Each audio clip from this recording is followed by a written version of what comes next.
वाली विपक्षी दलों की बैठक से पहले जीतन राम मांझी की पार्टी ने नीतीश कुमार को बड़ा झटका दे दिया। नीतीश मंत्रिमंडल से मांझी के मंत्री बेटे संतोष सुमन ने इस्तीफा दे दिया। संतोष सुमन ने कहा कि नीतीश कुमार उनकी पार्टी का विलय जेडीयू में कराना चाहते थे, तो उन्होंने अपनी पार्टी का अस्तित्व बचाने के लिए इस्तीफा दिया।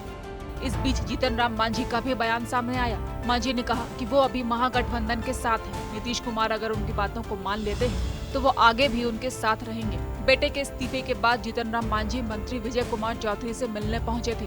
दोनों नेताओं के बीच बंद कमरे में करीब आधे घंटे तक बातचीत हुई और मुलाकात के बाद मांझी ने कहा कि वो अभी महागठबंधन के साथ मजबूती से बने हुए हैं। इसके लिए कुछ कहा नहीं जा सकता है, वेट कीजिए, देखिए क्या होता है। बीजेपी के लोग इस बात की खुश हैं, उनका कहना है कि जीतन राम मांझी जल्दी हमारे पाले में आएंगे। अब वो कहते हैं तो हम उनको शुक्रिया अदा करते हैं, लेकिन हमारी अभी तो कोई ऐसी प्लानिंग है नहीं।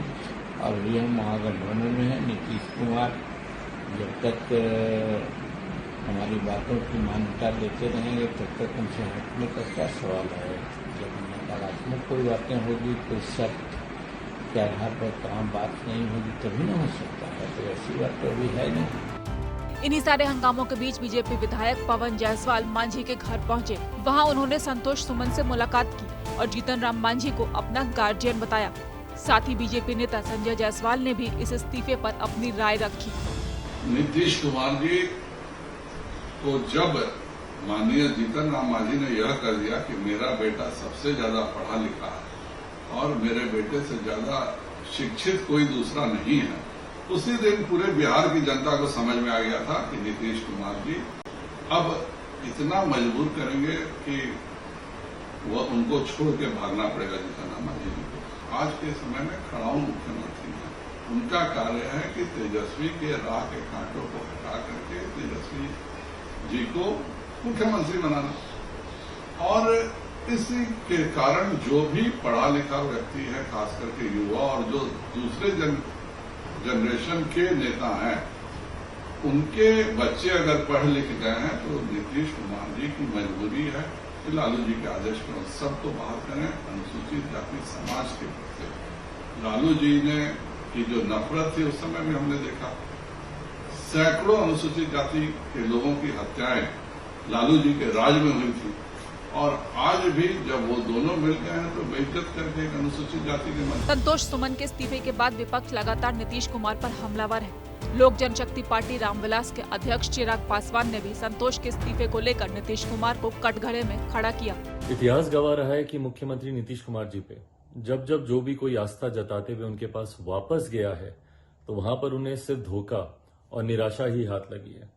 मांझी जी का इस्तीफा पुनः इस बात को प्रमाणित करता है कि किस तरीके से मुख्यमंत्री जी दलित समाज से आने वाले लोग, पिछड़ा वर्ग से आने वाले लोग, समाज के गरीब वंचित वर्ग से आने वाले लोगों को सिर्फ अपमानित करने का ही काम करते हैं।